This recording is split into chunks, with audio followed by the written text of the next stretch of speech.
Is this thing on? Are you ready, Matt? You're listening to Box Office Bingers with Matt Diaz and Ernesto Santos. Good evening, folks. We have a wonderful evening's entertainment lined up for you. We know each other. He's a friend from work. Box Office Bingers. And the only way that I know how to do it is to find you a bloody good double. He's my friend. I don't have friends. I got family. I can do this all day.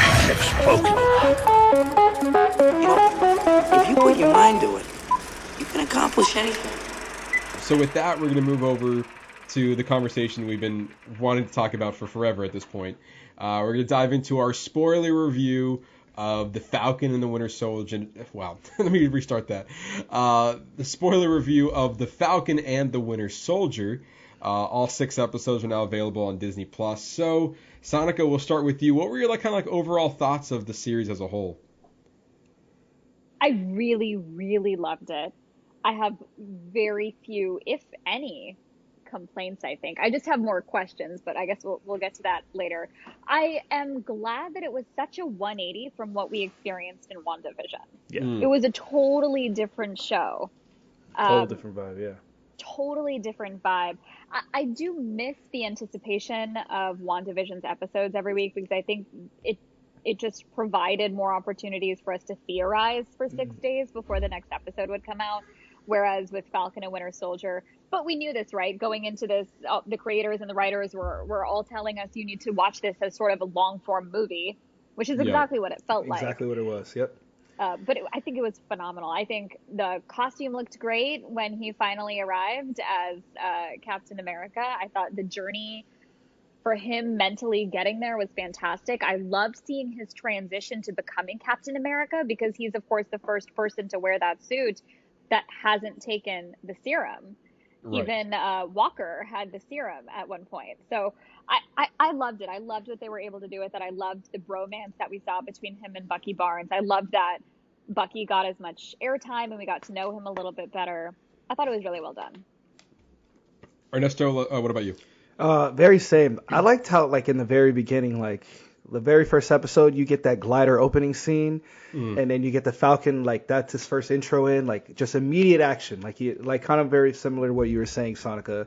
It's just one big long movie, and look at the last episode. The last episode was one big ass fight scene, intertwined.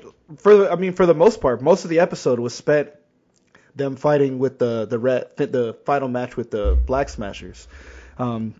You get that epic episode closer when Walker kills one of the Flag Smashers. You see the blood on the shield. That was just, I don't know, that was just such an iconic shot. The little bit of blood on the end, it's almost like the blood stained on America. Like him mentally staining the shield, but also physically staining the shield. I don't know. It was just a lot of that. We didn't get there weren't too many Easter eggs. There was quite a few. Obviously, they set up. We see with Walker becoming the U.S. agent at the very end.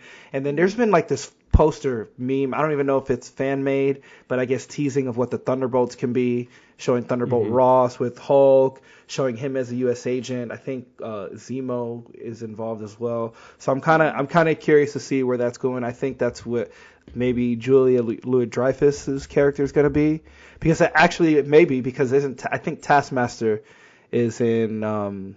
He's in that too, because she's supposed to show up in the next Black Widow movie. She hasn't appeared. She's announced an appearance in the Black Widow movie. Well, she was supposed to have her debut come out of Black Widow. Now her debut was Falcon Winter Soldier. So we don't know what her role is going to be in Black Widow, if it's a big one, a small one. But yeah, it was her appearance. Don't we already know? I don't know how big of a role she was going to get. I don't know. I haven't been able to look exactly what her role is, but that's my assumption. She is. Well, now we do, yeah. But I think her debut as the character was supposed to be in Black Widow. But because of the shifting of, release dates and the pandemic, her debut was now Falcon and Winter Soldier instead. So I think how we were supposed to watch it, it was supposed to be oh, look, there's Louis-Dreyfus. I said that completely wrong. From Black Widow. I think that was supposed to be our reaction instead of, oh, look, it's I'm sorry. Who are you? What are you? What are you doing here? I'm sorry. I don't know who you're doing. But yeah. So yeah, I agree with you, Ernesto. But overall, it was great. I love how they tied it together at the end, and it wasn't, just about him being the next Black America. I'm just glad. I liked how at the end they tied it together, because you always get the title card at the end would always say Falcon and the Winter Soldier, and at the very end of episode 6 it said Captain America and the Winter Soldier, like recognizing his transition. And man, I loved how comic book accurate his suit was. Oh my god! Like really, the dominant white and the goggles, like everything was beautiful. I loved how, and I you can tell that it's like an upgraded version of it, because Shuri would always tell him, if something breaks, there's not a say you can make it better. And obviously, in that last battle, we see how much better his suit is. Oh, his that's probably one of the highlights of the series was him walking out with that suit. And I hate that they teased us on episode 5, especially for all of us watching week to week. Box? Yeah, what's in the box? And I was like, no, don't make us wait a whole other week to see him in the suit. But when we finally got it though, it's like a roaring cheer, almost as so as if we saw that in the theater. Can you just imagine like him coming out with the suit, and the crowd would have went nuts. And some of those fight scenes were just so just really visually exciting. Like especially when he had the new suit, I think they hit him with a rocket or something, and he used his wings as he made like a whole bubble shield, and I was like, whoa! It was just very I don't know, it's just very exciting. Like when he knocked that guy out of the helicopter, and he timed it with that lady who knew how to fly, like that was great. Oh, it was great all around. Yeah, and so I'm kind of in the same boat with the both of you. I can understand why Marvel wanted this to be their first show out of the gate. Like they episode 1, they just nailed you with that amazing aerial action scene, and they kind of also touched upon a story. I feel like this show gave us two things. One, probably the most serious Marvel story to date, and I to some degree, what I mean by that is that like it tackled real world issues that I didn't think Marvel was going to go down. Social issues. Yeah, social issues. I mean, because with WandaVision, that is whole about her coming to grips with death, grief and stuff like that. Yeah, but in this case, like we went head on with race. Yeah. And for a show that is tailored to primarily, teens, us as fans, and also children, like for them to touch on those topics, not like subtly, like they really hit you, they talk about it head on. And even with the Isaiah Bradley story, like even just go as far as him saying, the world's not ready for a black Captain America. There will never be a black Captain America. And for them to have those serious conversations in a show like this, I was just like I'm not surprised to hear this content. I'm just surprised that Marvel's going in that direction when they have never really done that in the past. But why? I mean, I get at this point, why not start now? Yeah, I mean, he becomes Captain America in the comic books. Yes, he does. But they could have just easily. What I'm saying is like they could have just started the show with him already in the suit. Oh, I see what you're saying. Like not seeing the transition, just seeing Correct. like they could have started it with him already being Captain America. Right. But then we wouldn't have gotten the John Walker introduction.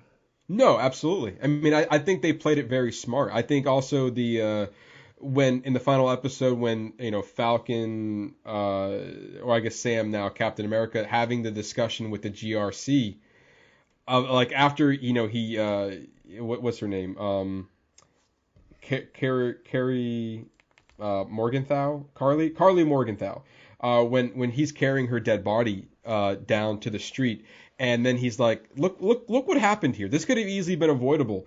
And he had this huge monologue of just really just putting it in your face.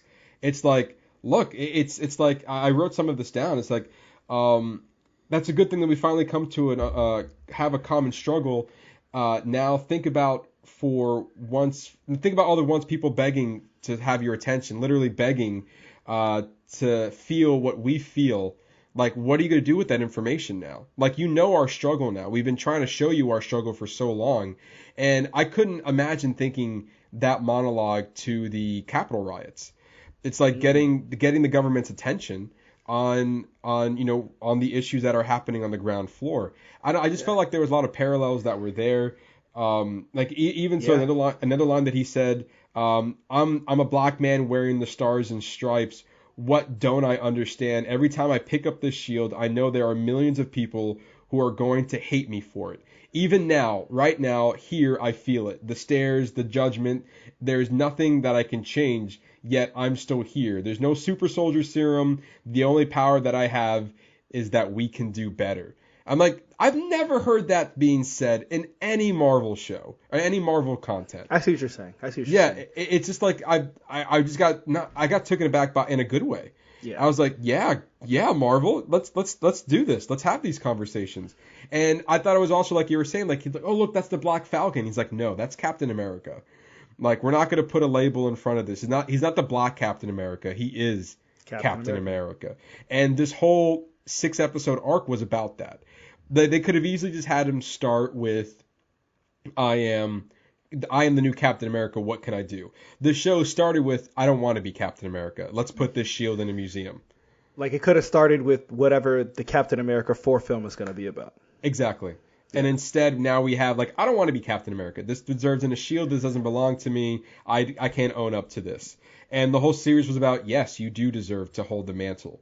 And I really appreciated the show for doing that, especially tying into the Isaiah Bradley story, which is very prominent. A comic book series, I believe, is Red, White, and Truth, or Red, something Truth, or Red, Black, and Truth. One of those titles. Sorry if I mispronounced the title or misspoke, but it's a comic book that kind of showcases Isaiah Bradley's story of like he was, fed with the super soldier serum and then forgot about by the government. But yet within that time, he was doing all these secret missions. A lot of black people in the war were doing those secret missions. So again, like to tackle that, and then you have that heartfelt moment at the end where he gets put in the museum, and now like people will never forget your story.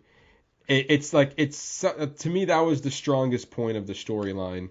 Sanika, how did you feel about Sam's journey through that whole series? Well, I agree with a lot of what you said. I also feel like it served a dual purpose having the 6-episode arc, because even for the viewers, I feel like we needed time to get over the fact that the Captain America that we grew up watching, and I say grew up watching because it's been 10 years. Yeah. We needed to sort of get on board with that too.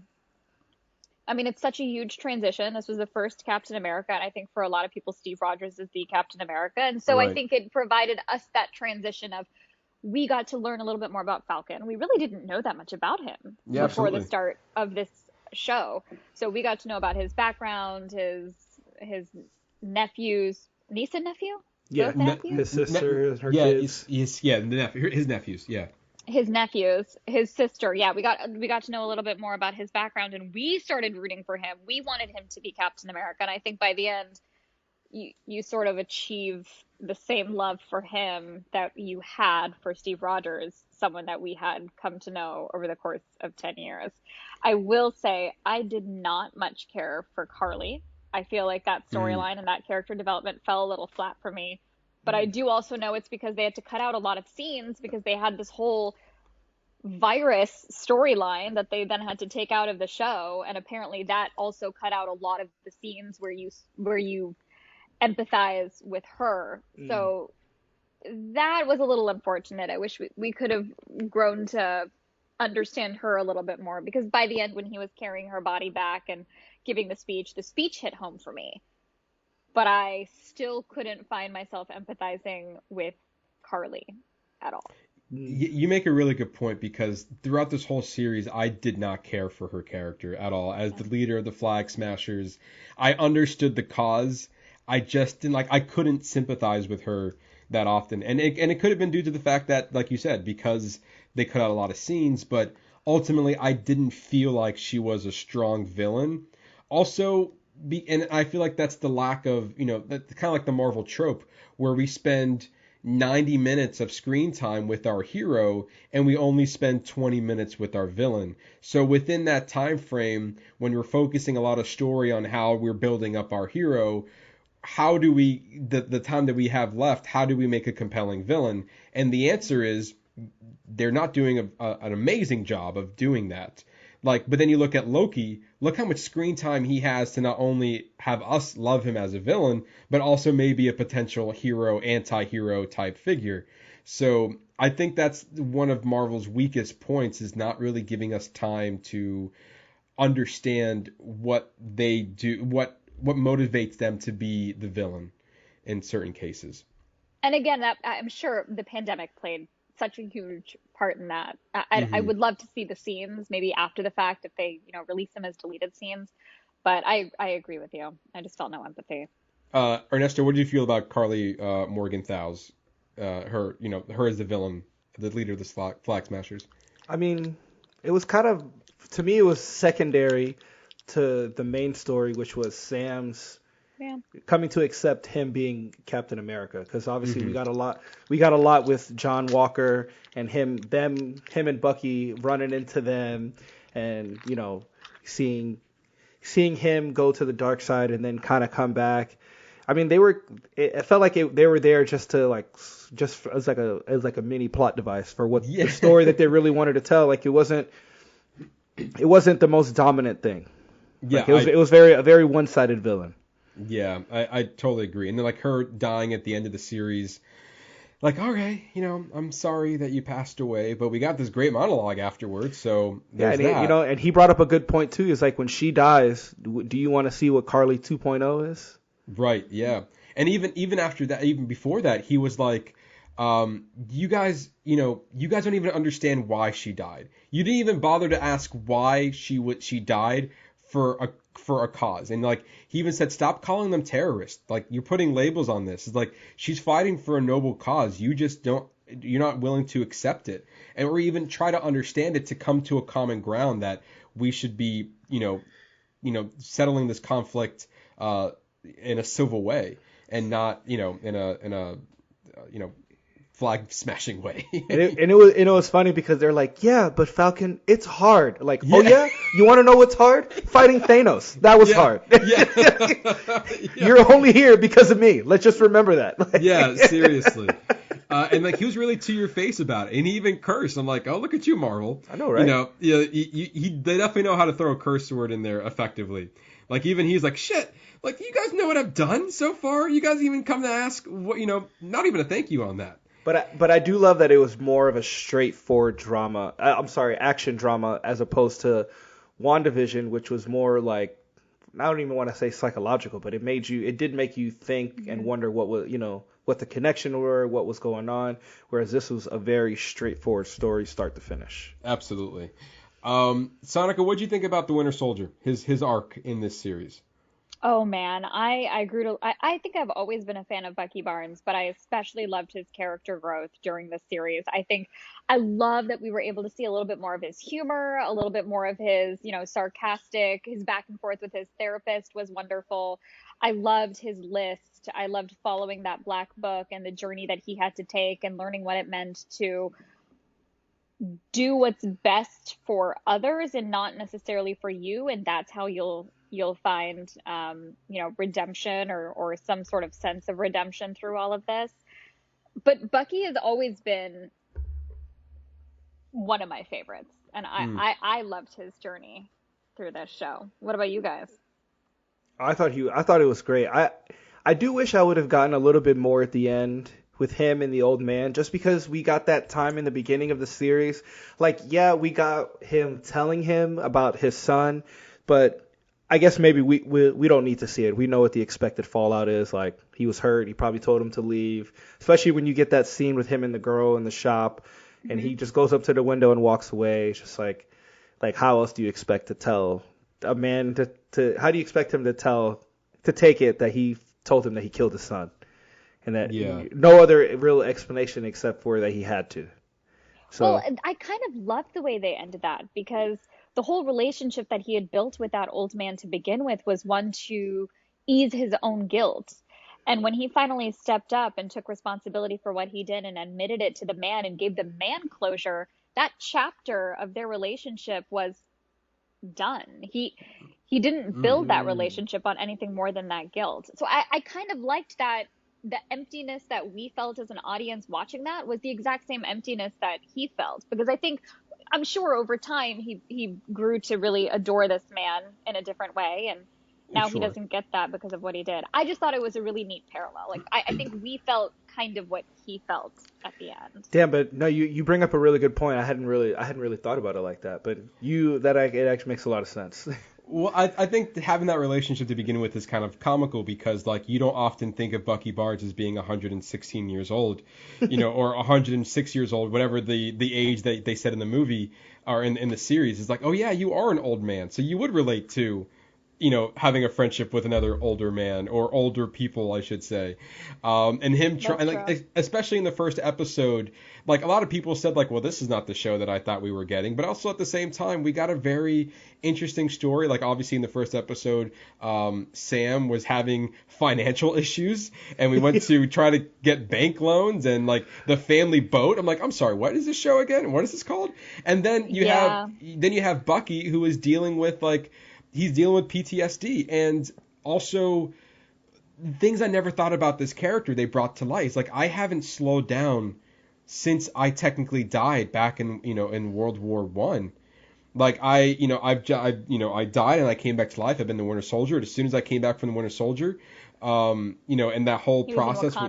He was in Wakanda recovering from that, and as soon as he dealt with his recovery, he went into the Infinity War, he got snapped out of existence, and he came back, fought another war, and then now this is the first time he actually gets to breathe. After, I don't know how many other, 80 years of just constantly fighting. You didn't think of it that way. I think actually 90 years of actually fighting. I never thought of it that way, the character. So him talking to his therapist and kind of, trying to figure out what he needs to do left. Like, and now without the fight, who are you? What does it mean to be Bucky Barnes? Yeah. And I think the show really did a good job of kind of laying down the groundwork of, like, he, trying to find his purpose in life. Without Captain America, Steve Rogers was like his moral ground. Mm-hmm. And now that he's gone, what is he going to do? And now we're giving that with, like, Bucky now following the new Captain America within Sam Wilson and him accepting that. And even I thought it was a really interesting conversation that they had, that he said that, Cap and I had this discussion of giving you the shield, but I never knew what it meant to give a shield to a black man. I never even thought about this conversation. And so the fact that they even had that conversation to begin with, Bucky never wanted to be Captain America. That was never his goal. And that was interesting because you would think that would be a clear transition that, Steve Rogers would give it to his best friend. But, he never even wanted it to begin with. So my understanding was in the comic book he is, though, right? I think at some at a version. Certain point in time. Yeah, he is. And so is Sam Wilson as Captain America. Right, so right. I think the story that they presented of him trying to find his own purpose, and, like, obviously I love the scene where I think it was episode 5 where he visits Sam's house and they're all building the boat. Or, like, getting the boat back up and running, and he's flirting with his sister, and he's like, stay away from my sister. He's like, all right, I don't know, man. And he's smiling. It's a different character that we haven't seen in the entire MCU. And then, like, it's a great parallel to when the show started. He was, like, sleeping on the floor, experiencing PTSD. And then, the next time we see him wake up, he's on, like, his, Sam Wilson's sister's couch. And he wakes up with, like, these little kids playing with the shield, and he's just smiling. Like, he's at peace with his own self. I thought that was a great, I think they did a really good job of showcasing, like, his growth. The only thing that I didn't care for was kind of going against what you said, Sanika, was, and kind of leaning toward what Ernesto was saying, it was that we built so much time with him and his relationship with the old man in the beginning, in the first episode. I just wish they did the same on the back end. Like, this show could have easily given us one more episode and give more time for him telling the old man about, hey, I killed your son. I was a different person back then. I apologize. Like, I think they could have let that breathe a little bit to actually, really hit it home for me, because I felt like that was a little rushed. Yeah, I agree. Interesting. And I don't know, and I know, Sanika, you had your own thoughts. I'm not sure if you kind of see where I'm coming from, or did you think there was appropriate amount of time for that scene to play out? Yeah, I I don't know if I would have been. In fact, when he started telling him, I remember thinking like, oh, that's so awkward. I don't want to see this. I don't want to see his tears. I was cringing to myself even before they cut away and then showed the aftermath of it. So for me, I don't know if I would have been because we've heard it already. Like us as the audience, we've already heard what it was like being Winter Soldier. That was what the entire 6-episode arc was. That was what we saw during what was the most previous movie where he was talking to Cap about it, to Steve Rogers about it. But we've heard what that was like for him. We've heard his internal struggles. We know that he feels terrible about it and wants to make amends. So to hear it all again to the old man, I'm not really sure what I would have gained from seeing that. And I still feel like it's so symbolic that even as viewers, we were witness to the effort he was putting into this relationship with this man that was ultimately just a way for him to ease his guilt. And at the end, when he did the right thing, the relationship was done. That was that. Yeah. But I mean, I see where you guys are coming from, but to me, I think I would have gotten bored had I watched the scene played out. It wouldn't have given me anything new. I see where you're coming from. I feel like a lot of time was given to Falcon's journey in the final episode, which is well deserved. It needed to have that much time.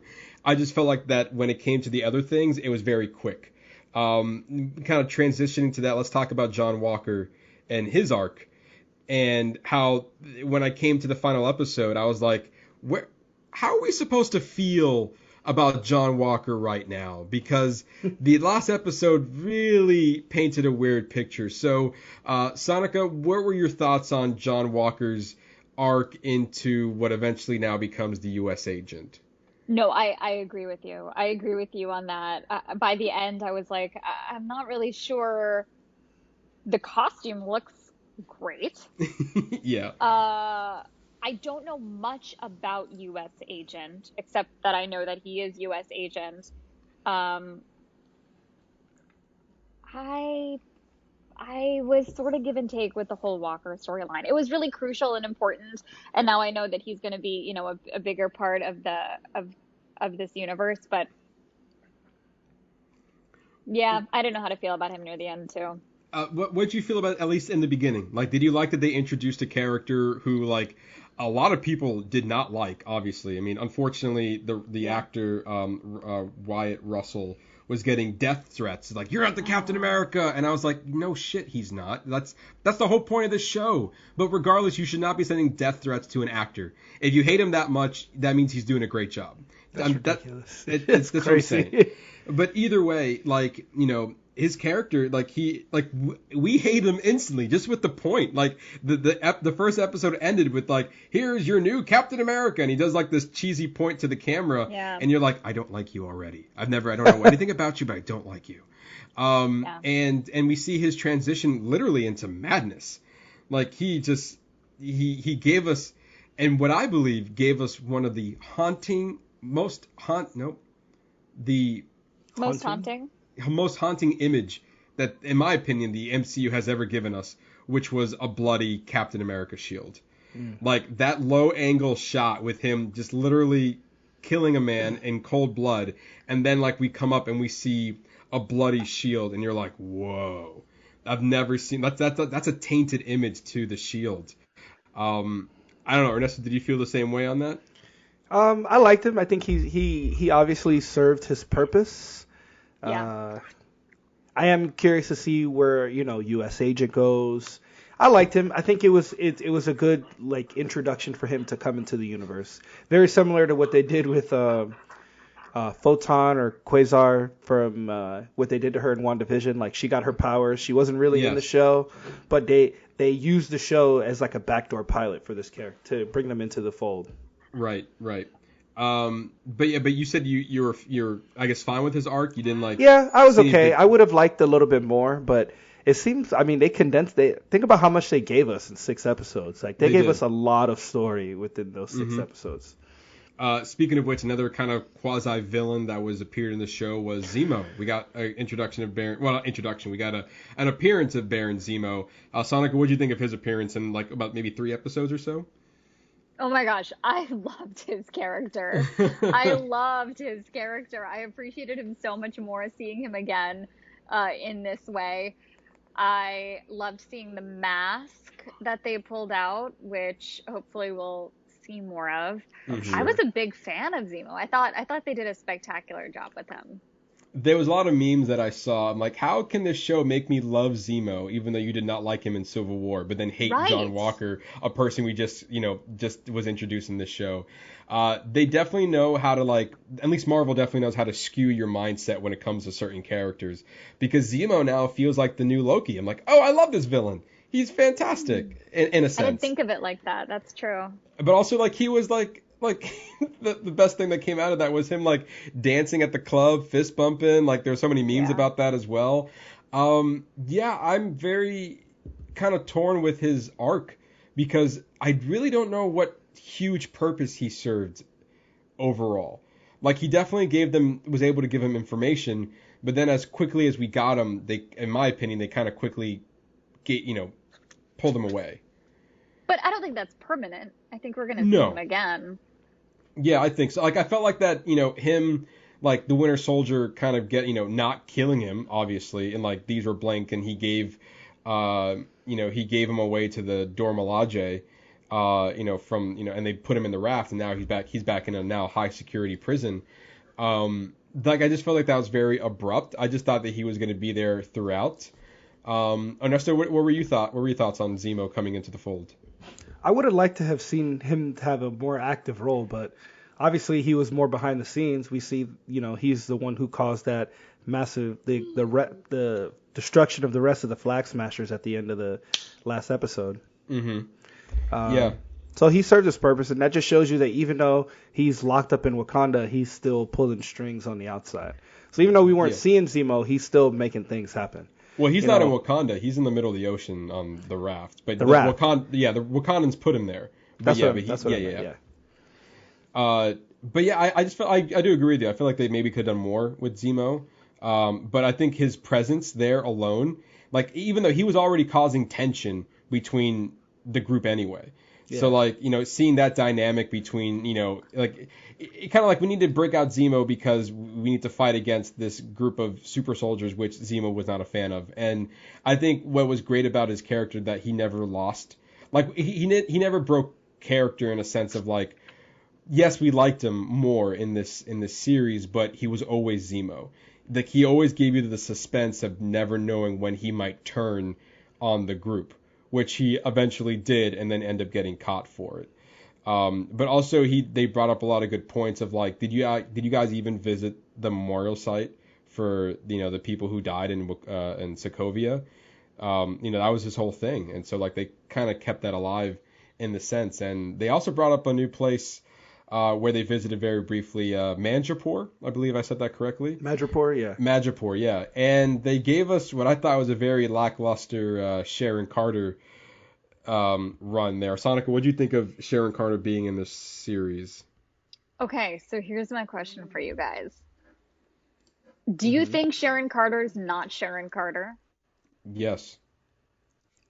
Do we think she's a Skrull? Yes. Oh, you do? Okay. Yes. During the time that she was apparently Power Broker, she was Agent Third. Like the timeline is not adding up for me. So here's my thoughts. First of all, it was like the worst kept secret in this series of like who is the Power Broker. It's like, well, she's doing some shady business, so I think it might be Sharon Carter. And a lot of people were expecting like this big reveal of who the Power Broker was. And then when it ended up being quote unquote Sharon Carter being the Power Broker, we were like, oh, all right, I guess. Well, and do you remember Zemo saying, and he could have totally been lying, but saying that he knew the Power Broker, and if he knew the Power Broker and Sharon Carter standing right there, wouldn't he have said something? Yeah, I think you're right. Absolutely. Unless he was just smart enough to know not to reveal it because he knows it. Maybe he needs it to his advantage later. Which could be the case, but it could be the case. I'm under the the highly spectacle crowd of being more along the lines of she is not Sharon Carter. She is a quote unquote evil Skrull. She never said she was the power broker, and I saw some people pointing out that we never saw her blood when she got shot at the end. Oh, I didn't even think about that. Like, she was very close to literally her chest being like, I'm going to cover this up. And she even looked at it and she kept going back to it. Like, I don't want people to see me getting shot. I don't want people to see what was underneath there. So, like, she was being, kept very close. But I thought at the end credit scene, I swore they were going to show something. And it was just like, I don't know, it just felt so out of character. It's like at the end credit scenes, like Sharon Carter had been reinstated and all of this stuff. And then she goes on the phone and be like, all right, now screw the super soldier serum. We're going to dive into government secret stuff. And it's like, who are you talking to if you are the power broker? Who are you talking to, Sharon? You got a higher power we don't know about? Are you talking to Val? Are you talking to Zemo? Doubtful. So, well, yeah. She was talking to, from what I understand, she was talking to minions because she was saying, get the buyers ready. Sure. Yeah. So she's in that setup. She's still the power to be. Yeah. I really did not care for her story at all. It didn't feel earned. As much as, Sam becoming Captain America, the Bucky finding his own piece into this whole thing, all of that felt earned. But not Sharon Carter. Her becoming this quote unquote villain doesn't make any sense. And if she really was the power broker, I think we would have gotten more out of it. That's all I'm saying. I think we would have gotten like 5 minutes of her and like her transition within the 5 years of the blip. Like, I think we would have seen a little bit of that if she was truly a big bad to be coming into the fray. Yeah. But yeah, Ernesto, what were your thoughts on Sharon Carter? I mean, it was just a clear setup for whatever's to come, or maybe with the other storyline that they had planned for it, maybe she had more of an active role in there. Mm-hmm. It's possible, or not, or maybe they just wanted to keep her in the background in the shadows for now to set her up for the movie. Yeah, I mean, maybe, and let's dive into that since you mentioned it. We teased earlier about Captain America 4 now being in the works. Obviously, Sam Wilson is Captain America, so we're taking Anthony Mackie will be headlining his own movie as the new Captain America. So, Sanika, what would you like to see moving forward into this Captain America 4 movie? Do you think there's going to be a season 2? What are your thoughts on the future of this kind of storyline? I didn't hear anything about a season 2. I only remember, obviously the Captain 4 movie announcement. I don't know where they would take this for a season 2. I'm not really sure what else there is to wrap up if the premise of the show was Bucky Barnes finding his sense of self and redemption, and Sam Wilson finding the Captain America inside him, I guess, so to speak. Both of those things have been achieved, so I'm not really sure what a second season of Falcon and Winter Soldier would do, or Captain and Winter Soldier, I guess, at this point. Yeah, Captain America and Winter Soldier, yeah. Would you prefer to see a season 2, or do you think the right direction is a movie? No, I'm excited to see the movie. More so than you would have been if... So if they announce a season 2, you've been like, all right, but now you're more hyped for, oh, wow, they're actually going ahead and doing a big movie. Yeah. Yeah. Ernesto, what are your thoughts on the future of this story in a movie form and maybe even more TV shows in the future? Well, I don't think it necessarily needs a season 2 like that. I think that's going to be the purpose of the movie. It seems like they're doing like these one-shot approaches to their TV series. Like WandaVision, we know, is not getting another season. Doesn't need another season. It's just a long-form story in this one part of the massive Marvel arc. It's just kind of like the way the comic books work. So, I mean, it seems like they're finding their niche and trying to make... I love how they make these all... They're all becoming their own self-contained story, but they still they echo in things that from the Marvel Universe. But you don't necessarily have to watch everything to enjoy this. Like, they give you the information you need within the series, almost. It does feel like that if you were to watch Avengers Endgame and then jump into Captain America 4, it does seem like a clear transition to be like, okay, now he is Captain America. But if you want to see that journey to Captain America, you can watch The Falcon and Winter Soldier on Disney Plus. So that's an interesting tactic. I don't know. I feel like we can have a movie and a season 2. I think we could have both. We could have a season 2 before a movie, in my opinion. I just don't want I just don't want it to be drawn out. That's my problem. That's my thing. I agree with you. And as Matt was asking both of us if we would have wanted to see a season 2, I could tell your answer was going to be that you wanted to see a season 2. Yeah, I mean, I would. I also I know there's a lot of movies and there's a lot of shows and movies that are being explored outside of this Captain America storyline. But I would love, next year, we might not get anything of revolving that. We might not see this story for another 3 years. I'm like, no, I want to, no, look, I want more of this story. I enjoyed it so much. I want to see more of it. But we might be waiting three plus years to get it. Now, that doesn't mean that we won't see these characters in other shows and movies. Correct. We can totally see an appearance in Black Widow or in Secret Invasion or Doctor Strange, but we could maybe not even Spider-Man either. But you get the gist. They could definitely make an appearance in other movies, and that's what the beauty of the MCU is. That it doesn't feel that long when we get the next story because they're giving us so much story that by the time we get to another Thor, for example, it's oh yeah, I guess it has been 4 years since we last saw Thor. But I didn't really think about it because they gave us so much other content in between to kind of distract us from a Thor story. So with that being said, Sanika, kind of give us your final thoughts on the series and what would you like to see, maybe in our next, Marvel content is Loki. So based on what you got from the Falcon and Winter Soldier, what would you like to see from Loki? And as well as your final thoughts on the show. I really, really enjoyed Falcon and Winter Soldier. I was glad to get to know Falcon more. I was glad to get to know Bucky Barnes more. I loved how much action was in it. I did miss the element of theorizing that we got from WandaVision, but I do have a feeling that we're going to get a good mix of both with Loki. Because we already know this is an alternate universe, so they're going to have some fun tie-ins there. And of course, it's Loki, so it's bound to be action-packed.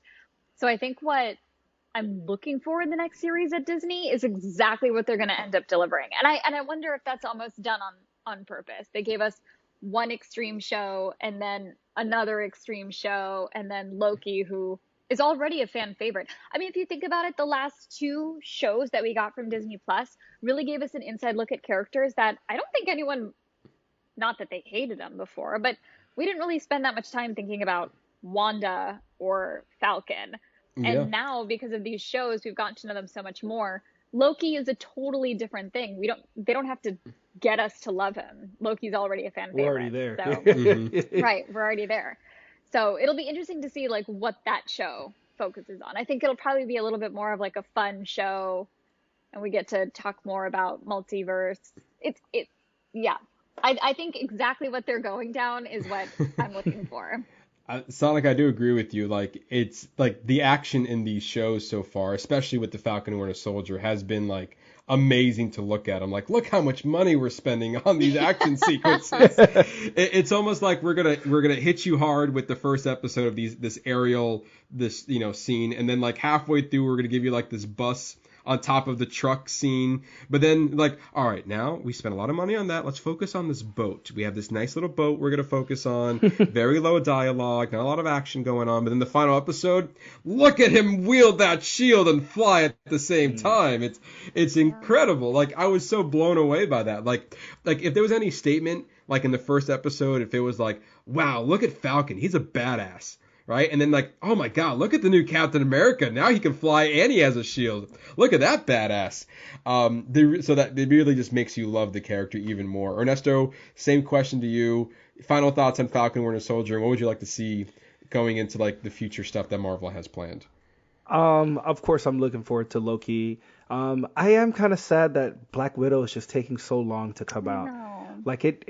At this point, unless there's obviously, well, I guess now I know that there's going to be some sort of tie-in for the future with Julia Louis-Dreyfus's character, with her appearance. But I feel like Black Widow was supposed to serve as like an epilogue to Black Widow's character, obviously, because she dies. Spoiler alert: she dies in the Endgame. Dies during Endgame. Sacrifices herself. So I'm excited to see what's coming for it. Falcon and the Winter Soldier was great. I don't necessarily need a season 2 unless the movie provides a reason for them to give us a season 2. Like, don't give us the content just because this was so great, because then we'll fall into just giving us, then it's just fan service. Like, don't give us something unless you have a good enough story that ties into the universe and what's happening in the universe. So for you, you're like movie first, and then we'll worry about a season 2. Or if the movie does its job, then don't give us a season 2 at all. Yeah, and it's just an arc. You can watch Captain America 1, 2, 3, then you can watch Falcon and the Winter Soldier, and then you can end it at Captain America 4, and then that's like the Captain America arc, and then he can just appear whenever, you know? Yeah. In different shows and different things. Interesting. Yeah, I totally agree. I totally agree with both of you. This was a great series. I love this show. I feel like I got more gratification out of this show than I did at the end of WandaVision. I'm not sure if you both agree with that.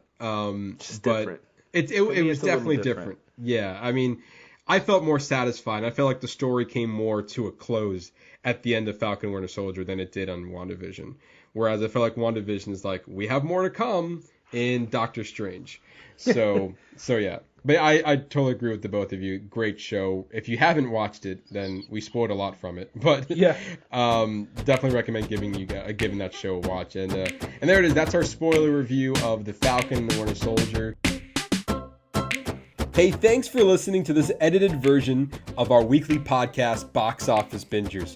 If you want to hear the full version of all of our episodes, which includes us discussing entertainment news, movie and TV reviews, guest interviews, and other things we've been watching, you can find us on wherever you listen to podcasts. And if you want more from us, be sure to hit that subscribe button and find us on our social media channels on Instagram at boxoffice_bingers, Facebook at boxofficebingers, email at boxofficebingers@gmail.com, and Matt, we're even on the Tiki-Takis. We're on the Tiki-Takis at Box Office Bingers. Once again, thanks for listening.